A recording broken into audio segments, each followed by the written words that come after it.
What's going on, everybody? This is Jerome Moore, host and creator of Deep Dish Conversations. And firstly, I want to say thank you for all love and support, and thank you for exploring the perspectives of social change with me on this platform. I want to encourage you all to like, subscribe, and follow us on YouTube and on your favorite podcast listen platform. And make sure you give us a 5-star rating if you're loving the Deep Dish Conversations. I appreciate all of the support again. I hope you all enjoy this episode.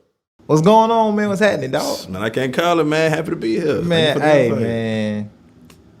It's Shaq and Kobe right here, man.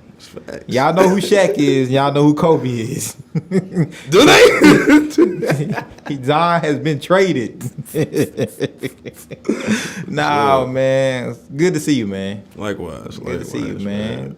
Man. So look, everybody already, man. People probably don't know, but you know, this is they gonna find out. This is Ace Boom Coon for me. You know what I'm saying? So I had to get him on here, to talk about his experience, and there might be some stuff that I don't even know. It might be some stuff I'm unaware of, and because even though we both grew up in North Nashville, grew up in two different sides, and so he might experience some stuff that I didn't know just because we come up in two different family households. You just never know, and so man, welcome, and man, introduce yourself. Tell the people who you are, where you're from, what you do, how you do it.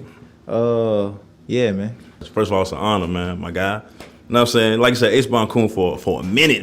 Like, double digit years, for real. But I'm Mouzon Henderson, of course, from North Nashville.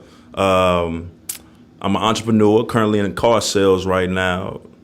And how I do it, I do things to the fullest, man. You know this. Let's get it cracking, cuz. Let's go.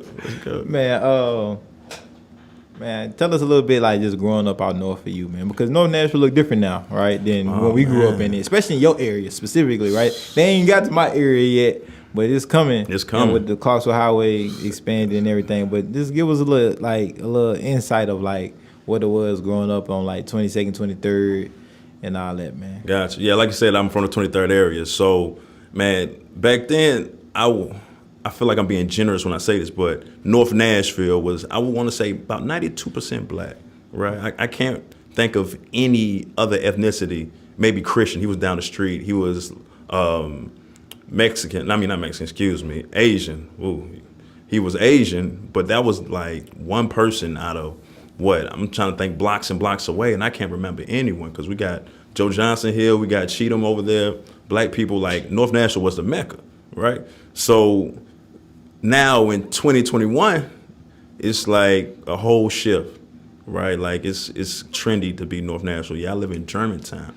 I remember when that was Salem Town. What do you mean? What is Germantown, right?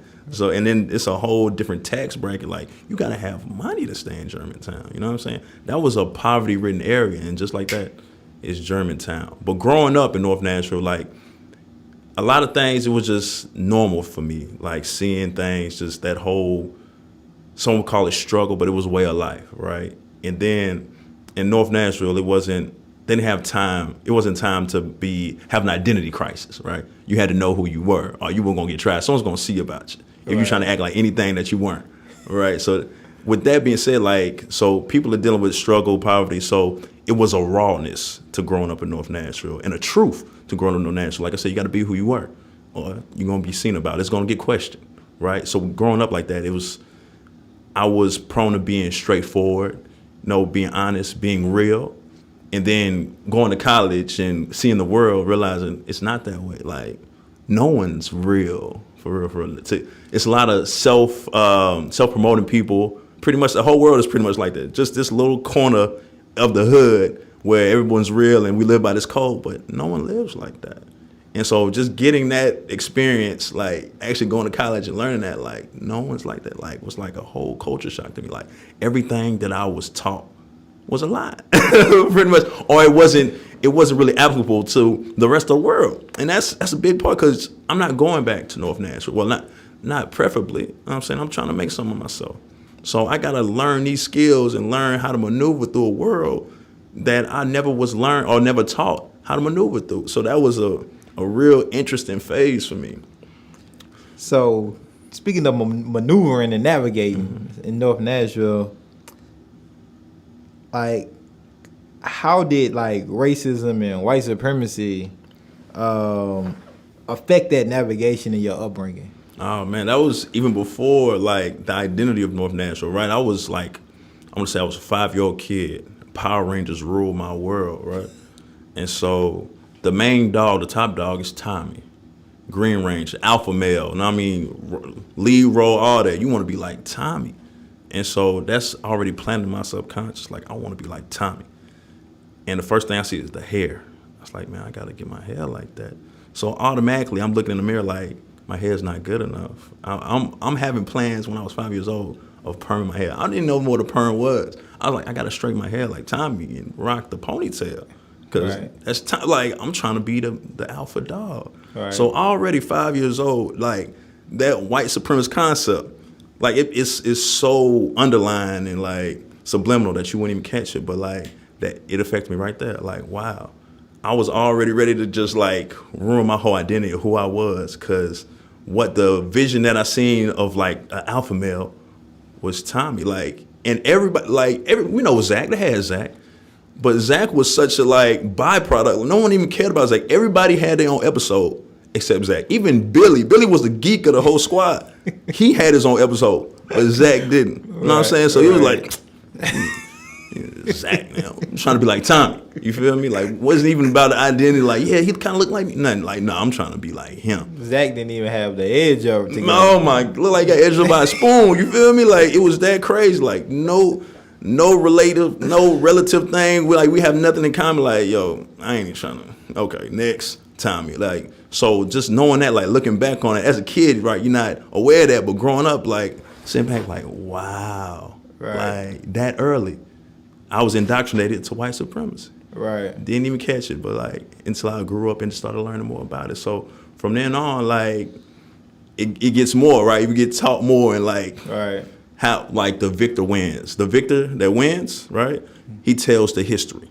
Right. So it's more indoctrination, but that's where I can like root it to. Like when I was 5 years old, it started that young. Right. That's crazy to me. But man, how did your like family community like deal with that?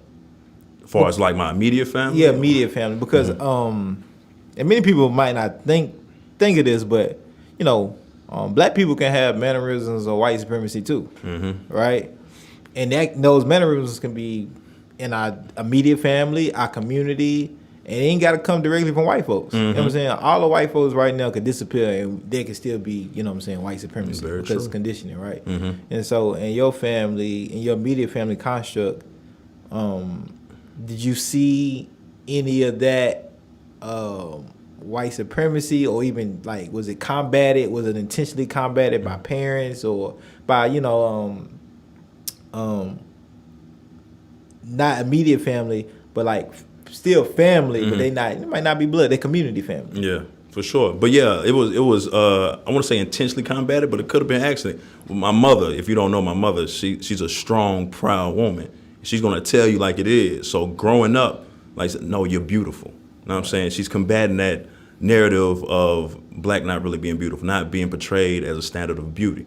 Right. So she's in my face, my father as well, like telling me who I am, who I really am. So they're all combating that, which is a vital part to my upbringing, right? I wouldn't be the man that I am because of those two, right? Them taking the time and letting me know who I am, giving me a sense of identity, giving me pride behind that. So, yeah, it was intentionally combated, and, man, I'm very appreciative of it, right? Because I'll be walking around here not knowing who I was with my head down with no confidence. So, man, strongly appreciate it.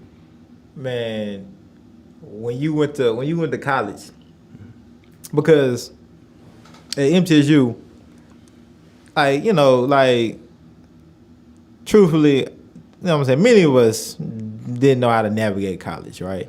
Because of, like, okay, we grew up in our own black bubbles, right? And so we go to college, and it's this culture shock, even when we realize it or not, but we avoid it because, like, oh, we find and identify people that look like the people we just came from, or the, you know what I'm saying? And so we still keep our perspective very narrow. You know what I'm saying? When you have this, like, melting pot of people and resources, it's like, I'm kind of comfortable writing this kind of what I'm familiar with, right?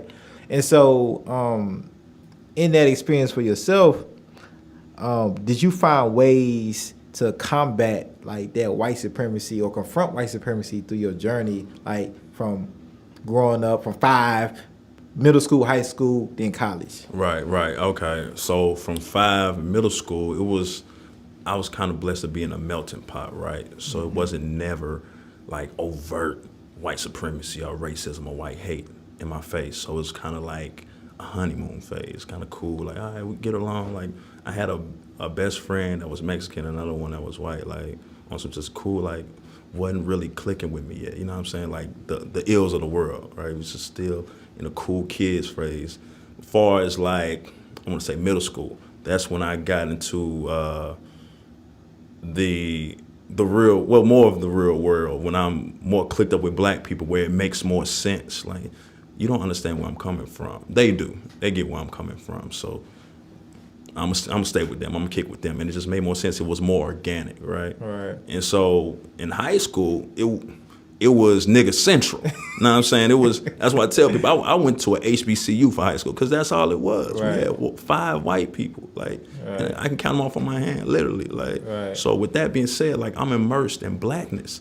And it was beautiful blackness. It got crazy at times, you feel me? A lot of times. A lot of times. It got crazy at times, but we were with us, and we were cool with being us, right? We didn't have that scope of white supremacy on us, so we were free to be us, right? So we in honors classes, you know what I'm saying, acting a fool, but still making those good grades, right? You know what I'm saying? So in a different setting, I might be surrounded by white people in an honors class, right? And that might intimidate me, just knowing the seeds have been planted by white supremacy. But here, I got my guy Rome over here, man. I got Marquez over here. We laughing, all that, acting a fool, but reciting Shakespeare. You know what I'm saying? Reading Hamlet, doing all this, you know what I'm saying? So with that being said, like, that just put me in a mind of mentality, like, we are reaching for more. We're not less than, even though the world is telling us differently. So that kind of like installed the pride that my mom and my father's been kicking to me like that whole time. So it's like, yeah, we're scholars. You know what I'm saying? We might act a fool and laugh and giggle and all that, but we're scholars. We on A and B honor roll. What you mean? Like, so that helped definitely throughout the whole upbringing, like being just like submerged in white supremacy, because it's everywhere, right? In the teachings, what we watch, you feel me? You can't escape it. You feel me? So, but having that reality helped me tremendously, like throughout life. So then from high school, we go to MTSU, which is a whole 360 in my mind, because finally I'm interacting with white people at a high level, though. They're everywhere. You can't miss them. You know what I'm saying? You're the minority. This isn't North Nashville. This isn't Pearl Cone High School. And then this is also a situation I've never truly been in. So it just comes off as weird. So far as like learning, I never really learned anything at that point in time, except I didn't like it. Like, I'm not feeling this. Like, I remember even those that look like me, they were more accustomed to that interaction. And I'm like, nah, man. Like, I remember one of these days, we were in college, and it was warm out. Maybe it was, I feel like it was one of the springtime, like, it was warm out, and nobody was outside. And I'm like, yo, what's going on? Like, where I'm from, like, everybody, like, that first 70-degree weather day, what? Like, it looked like the summertime, like everybody out, you know what I'm saying? Girls in their short shorts, we hooping, what we doing? Shooting dice, what we doing? You feel me? But to go in that environment and see everybody inside, I was like, okay, this is different, man. I don't like that. I need that happiness when the warmth comes, man. We might as well still be in winter. You feel me? So psyche just kicking in like, wow, man, this is different. I don't like this, man. Where the happiness at? So, and then I see myself where I don't feel comfortable being me, man, because I feel like I'm gonna be judged as something that I'm not, just by being me. So I feel like I'm diminishing myself when I'm around these spaces. You feel me? So I'm like, man, I'm not feeling this. I'm not feeling it. So yeah, that was my experience at MTSU. You know what I'm saying? So I did have to learn how to be more open and understanding to maneuver through those situations, right, in a better manner. But initially, man, it was tough. It was tough, dog. Man, growing up here, man, in North Nashville, did you get outside of your North Nashville bubble? Not for real. Not like I thought North Nashville was the world, but more realistically, I thought North Nashville was Nashville, right? I thought that's how everybody, because this was before gentrification, for the craze of Nashville came through, and it was urban areas like this. The inner city Nashville was black. That's just what it is. Like we got JCUC, we got the whole East Side was from the Inglewood out east. That was black. Even West 40th Ave, that was black. You know what I'm saying? So with that being said, like I'm thinking like this is it. This is the world. You feel me? Like it's nothing outside of that. So pretty much that whole transition of going to MTC was a smack in the face, and me slowly realizing, no, this is the world for real. Right. You was in a bubble. You was in imaginary land, like thinking this was it. But nah, dog, this is really how it is.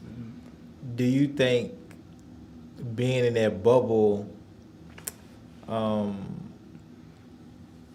helped you more or hurt you more in the long run? I think it helped me more. Just knowing or seeing us work together, even when we had less, we didn't have nothing. Right. But we worked together. We had a culture. Like I tell people this all the time. Joe Johnson, I kicked into Joe Johnson a few times. That was the best community I ever seen. I went with my homie. I went with Howard. R.I.P. Howard. R.I.P. my guy, Howard Griffin, for sure. But I went there with Howard. You know what I'm saying? People was checking in on us, making sure we good.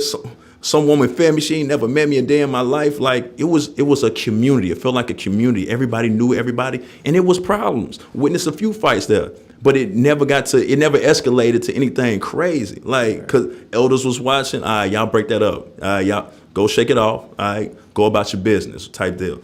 It was the most community-based community I ever seen in my life. Like, and I think people miss that when we talk about the projects because that's a bad stigma, right? Of course that's a bad stigma. Low income, poverty, get it. But go in there, experience people, talk to them. Right. Like, and that's what changed my world. But also, so I feel like that upbringing in North Nashville, I feel like it helped me because it ensured that pride in me and made me realize that we can do it. Like, we just don't have resources and opportunity. That's all it is. Right. We got everything else. Right. You give us resources and opportunity, we're going to boom. We're going to go crazy. Right. If it weren't for that, what's the difference? You know what I'm saying? So, yeah, man, that helped me a lot. I'm glad and I'm proud that I was raised in North Nashville. You feel me? Do you wish you would have been able to get out the bubble a little bit more, though, to see the rest of, like, what actual Nashville looks like? That's a good question, a great question, man. Ooh. Like, looking back, anyway. Yeah, kind of. Yeah. I say yes, man. And the reason why, we took a trip to Vandy, right? You remember we were just kicking on Vandy campus, and we were just, you know what I'm saying, just enjoying it, whatever, walking around, doing whatever we do. And we had a conversation with a few people, right? And it hit me there. I was like, you're not smarter than me. Mm-hmm. But you're here at Vandy, right? It has this prestige of being smart, Ivy League type Harvard deal. of the South. Exactly. You know what I'm saying? And it hit me like, I could have went here. That never occurred to me. At Pearl, in North Nashville, never, ever occurred to me. Why not? Like, I asked myself the same thing. Like, we could have, you know what I'm saying? Why not though? Like, is that white supremacy? Is that racism? Like, I don't want to blame. You know what I'm saying? I want to play the blame game, but yeah, like the social conditioning. There it is. Like, social conditioning for sure. Because you know what I'm saying? Like, you turn on that TV, you see us in a criminal stance or in a criminal place, right? Being criminalized or whatever. And then so to have that stigma or to see that every day, all day, and then that total opposite narrative is a Vandy, right? I want to take a poll right now. I wonder how many people, like black folks specifically, that grew up like, well, no matter what side you grew up on, like but you went to inner city public school, like we did. Mm-hmm. I wonder how many of them believed or was encouraged to go to Vanderbilt. Right. Because if you have a Harvard of the South in your backyard, like down the street. That should like down the street, literally. That you would think like it should at least be an option, right? You know what I'm saying? It should at least be like, okay, like I'm gonna put this, I'm gonna put Vandy school code for my ACT to get to them, right? Type of thing.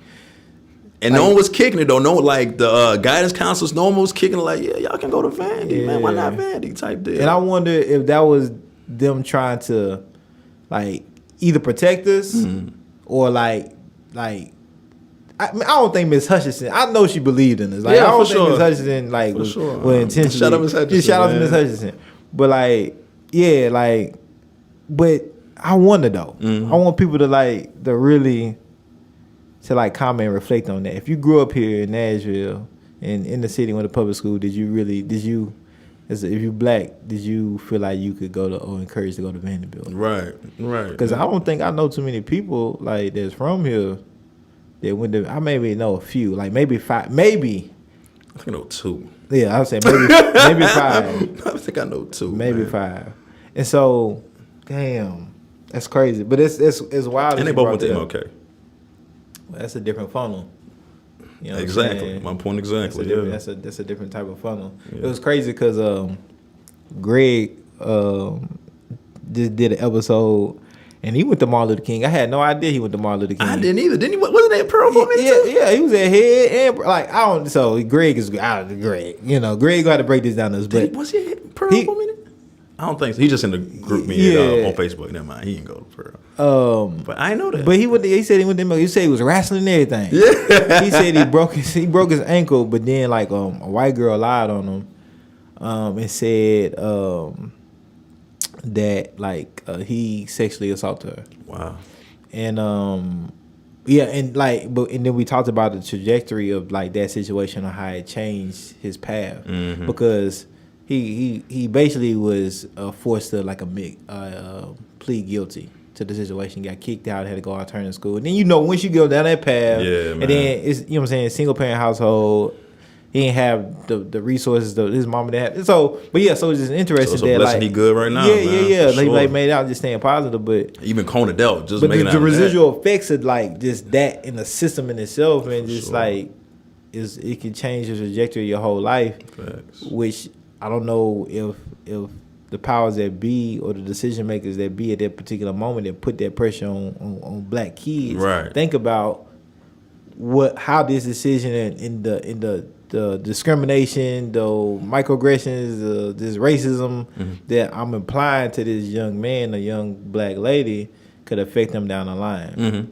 Like the judge in Murfreesboro, right? Like they really need to go ahead and like lock her up and like throw away the key because you can't measure like the residual effects of her decisions to unconstitutionally and unlawfully put black kids in jail. Right. Like how can you measure that? You don't know what trauma. You can't measure the trauma, the repercussions, the behavior because like I can't do nothing else. I'm in this system. You can't. So like she ruined lives. Right. She probably ruined families. Yeah. And so futures. Yeah, she literally ruined futures.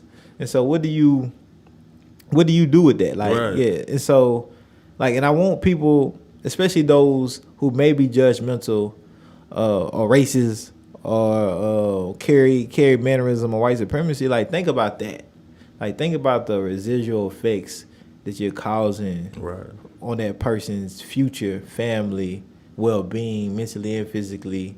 And if you're out there to seek and destroy, okay, well maybe that's what you're trying to do. But if you're not really trying to intentionally doing that and you just biased and you just racist and maybe indoctrinated, yeah. You need to do some self work on yourself. Like reflect. This is time to do it. Sure. And I think that's it. Like sleeping on that. Like black people are indoctrinated, but white people are indoctrinated as well. Like on that white. I don't even like the word white supremacy. You feel me? Because I feel like we're trying to put a pretty word with an ugly thing. It's white hate. You know what I'm saying? And just think about that racist mentality. Like you think you're better than me on what grounds? Right. Talk to me. How are you better than me? Right. Because I'm white. That's really where it goes. Like, that's what I'm saying. So that's what I'm saying. So add some type of logical answer to that. Like you can't. You're indoctrinated. You just believe that. It makes no sense whatsoever. Right. You feel like we're better than you athletically, right? Given the right resource. You have kids in Africa, you know what I'm saying, with a high IQ that's literally pulling water out of thin air. Right. You know what I'm saying? To feed their village. And so where are we going with this? So we're more athletic. We're obviously intelligent. So how does this work? Right. How are you better than me? Right. So that indoctrination just has them just thinking that, well, black people are violent. Okay, cool. You give us like I said, you give us resource opportunity. Let's see how violent we are. Right. black people, they kill this, that, and other in their neighborhoods. It's not stable. Stop bringing guns and drugs to our neighborhood. Let's see what we do. Right. You know what I'm saying? So what is this built off of? What is this racist, this hatred built off of? Right. Indoctrination that doesn't make any sense. Right. You know what I'm saying? So I think I agree with that. It's time to self-reflect and check yourself because it doesn't make sense. Right. And people build their whole lives off this. Yeah, nah, man. I had Linda Pope. She came in here and pretty much, kind of like admitted it's like she was indoctrinated by her grandfather and used the Bible to do it. Sound familiar? You know what I'm saying? And That's so a deep rabbit hole. so you know what I'm saying? So it's like that's why even just coming on here talking about it and getting it out and like just laying it out on the table like white, black, yellow, green, Latinx, Curtis, whatever the ethnicity or culture you may identify with, like we all affected by it. We all indoctrinated out. Now we might be on different spectrums on how we affected by it, but we all are, and like we should talk about that more. And many of us don't get out of our bubbles, so we only see how like one side of it is affected. And so we like shit. This we think is normal, right? Because we don't see the rest of the world. Right. And we just go off until we get older, and then we say, "Oh damn, shit! Like we had it wrong. We had it wrong. Yeah, man. So through your journey and this maturity, like of recognizing, okay, what racism is, what white supremacy is, what white hate is. What have been some things like for you personally you've done to make sure you don't carry around white supremacy manners? What have you done to confront it for yourself? Good question. I'm gonna be transparent and vulnerable right now. I feel like they go hand in hand. So as growing up, this is an indoctrination of white supremacy. But you may see another black man and clutch on your weapon, or like, what's the problem type deal. Have some hostility for them, right? That's nothing but indoctrination. So you're seeing yourself as an enemy. You're seeing yourself as a threat. You know what I'm saying? So I had to check myself on that. So instead of seeing that, I see love. What's going on, bro? That's why I speak. What's going on, man? Much love. I bring you in close. You know what I'm saying? So I had to check myself on that because that's a quick way to self-destruction. Because a lot of us carry that around, don't even know it. Right. Don't even know it. And that's white supremacy that we carry. White supremacy, right. So let me be clear. Black folks, you can carry around white supremacy, and we all have. Like, I can't, like when you see another black man and he might say what's up to you or just off the strength of you black and you know what I'm saying, like, what's up? Like, you have a different type of energy, like that's that self-hate. Yeah. And that's that white supremacy indoctrinated. That is. And so we all gotta work on. We gotta identify it to be able to work on it. Check yourself. Check your self-hate for sure. Or like example of you used to have people that ran the neighborhood, terrorized the neighborhood, robbing whoever looked like they had money. They struggling like you, but you robbing them. Right. So now we have this gentrification. We have people that actually come in the neighborhood with true wealth, with actually something to take.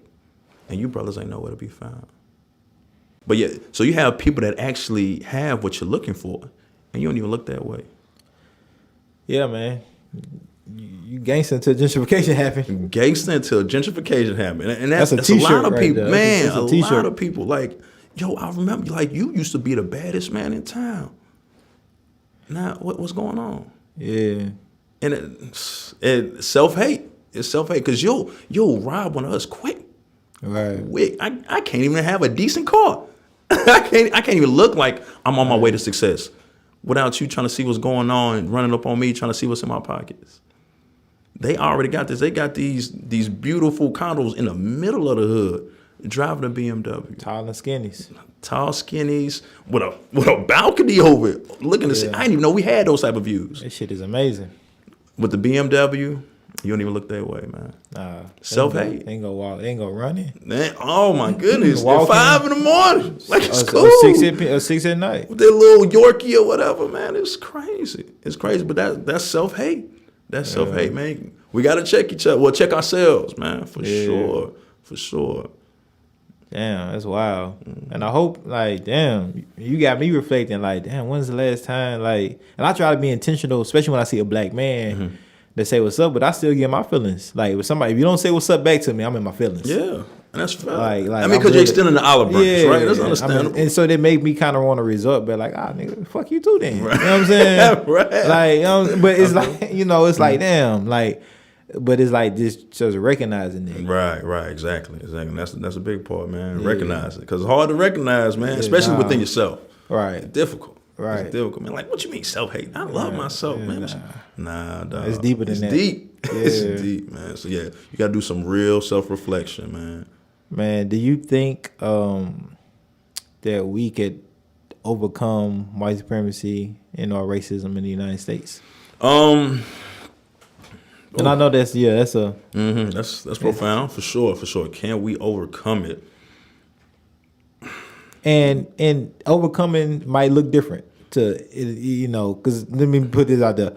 I don't think we alleviating the white supremacy in the United States. Fair enough. I don't unless the government had to, in my opinion, they had to, like, the whole foundation of what makes it, they had to fall crumble. For sure. And so when I say overcome too, it may look different to you or anybody else on what overcoming racism and white supremacy in this country in a non-utopia, right, utopian way. I got you. Yeah. No, I'm glad you said it, because it does look different. I had to think on that. It looks a lot different, right, from the traditional standard of what we've been taught, and I get some flack for this. I'll take it. But this tradition of picket signs and go out and vote, we've been doing that for 150 years. What's the difference? What progress have we made? Nah, it's stats to back that up. Exactly. So what progress have we made?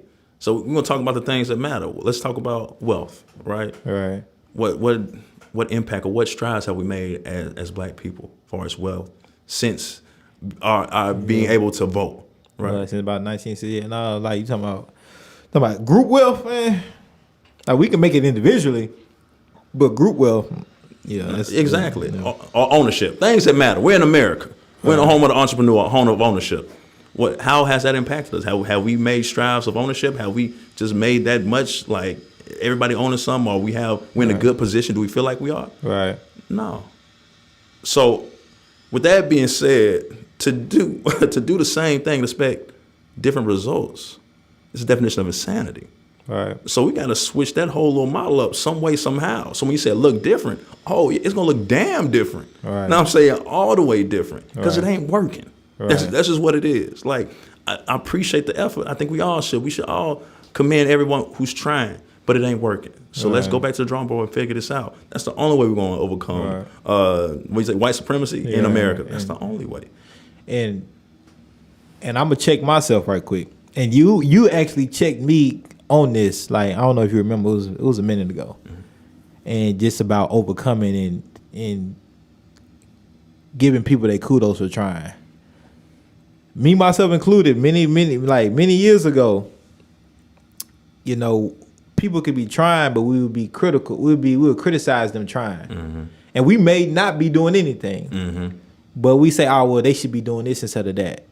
Well, we should just be just appreciative and thankful that somebody is trying, even though it might not be the same path or course or way that you personally may do it.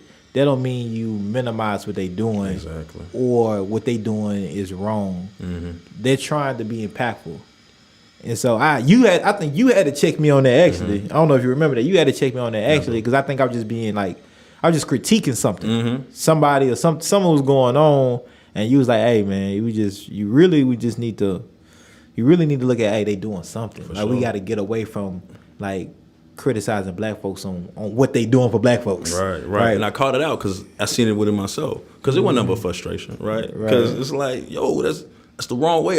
Come on, man, you should be doing this, that. It's frustration. Right. You know what I'm saying? We got a reason to be frustrated, a lot of reasons. You know what I'm saying? Right. But commend them, take your time. Like, yo, appreciate it. Because in that same breath, we got so many people working against us Right. that look like us. You feel me? Right. Right. Ready and willing to work against this whole movement, this whole progress that we're trying to do. Right. So now I'm saying, give you kudos, appreciate it, man. Right. But appreciate it. You know what I'm saying? Probably needs to be tweaked. Right. But you're doing something Right. other than sitting on the couch or working against us. And you know there's a what way I'm to saying? critique. Right. It's like, hey man, I'd like to talk to you more about your plan and give you some ideas instead of just like coming out the gate, jumping out the window, just criticizing. Right, exactly. Right. Which is the easy thing to do, right? It's easy. It's Like, that's what most people do. Yeah. Like jump out the window, like jump all the way out the window. And a lot of times, probably more times than none, the people that jump out the window are not doing anything in their personal space in life Exactly. to impact the community. Exactly. They're criticizing somebody else that's trying to impact. So no, I had to check myself. Zon had to check me, and and I continue to check myself on it. But I think that's something too when we talk about white supremacy, mannerism, and self-hate, and like kind of working against each other. We don't have to. There's something that we tend to do that we don't need to do. Agree. And I think that needs to be checked more on the fact of the critics that don't do anything, that sit on the couch. Well, what are you doing? Right. Well, how have you helped? Right. And then those critiques start getting lower and lower. Because Right. you're not doing nothing. You're just sitting on your ass. You're doing what anybody can do. Bro. Right. You know what I'm saying? So I Right. think that definitely needs to be a thing that happens in the black community. Because everybody got something to say. Everybody Right. a critic. Right. What are you doing? What action are you putting behind those words? So I'm gonna ask you a different question. This will be this will be the last question. I'm gonna let you go, then bring you back with some more questions. For sure. What can non-people of color do to combat white supremacy? Ooh, I like this one. Man, honesty, man. We need honesty right now. And in every aspect of it. Honesty of the system, of you. You know what I'm saying? Be honest. Like you said, you had somebody that came in and told you about the grandfather. Right. And tell you how he indoctrinated her and this. It's generational, right? Right. We need that honesty because that's the only way we're going to combat it. You keep throwing rocks and hiding your hand or being dishonest, we ain't never going to get to the problem. Right. Ever. So, first of all, we need you to be honest. And then we also need you to use, they say, privilege. You need to use your privilege to help us. Right. That's what it is. Right. So you just saying, yeah, Black Lives Matter, hanging a banner in your yard. Thank you. Yeah. What's that going Right. to do? Right. That's an easy way out. That's a cop out. Right. Anybody can do that. Right. You know what I'm saying? You might get a little flack here and there from a Trump supporter, but Right. what real change are you doing? Right. You know what I'm saying? Look, what about this gentrified home that you just placed black people out of? Right. We want to talk about that? Right. Now that gets you out of your comfort zone? Right. So now we're not being honest. You just want to be comfortable. You just want to be a protester Right. from the comfort of your $1 million home in North Nashville. And you know what I'm saying? man, shout out to Will Acuff. He broke it down to like this. He said, there's two types of gentrifiers. There's lowercase g and capital G. He said the lowercase g. Hopefully I might be mixing up the G's, but the point is like one of the G's is like, okay, you move into this gentrification, move into this area that's displaced families, but however, you don't build a little fence around you and the rest of the community. You try to embrace and use whatever privilege you might have to be a part and give back. And then understand you should have gentrifier, but you know what I'm saying, you lowercase gentrifier. You're not the big G. Well, the big G comes in, they're gonna put a fence around you, not trying to have communication, not trying to pour back into Big the community. American flag in the yard. Yeah, and not trying to interact. Just gonna be in their own isolated area of the neighborhood or the community until everything else like looks the way they want it to look and not embrace what was there, and not even understanding like the impact that them just moving there has had on the community. Yeah. And so, but yeah, shout out to Will for that breakdown. For sure. One more thing, as far as what they can do, check your people. I don't want you to tell me what black people can do, but check your people, because that's what the true problem is. Right. Check your people, like Right. this Intentionally. Exactly, man. Right. I appreciate y'all being along with the marches, holding hands, kumbaya. That's cool.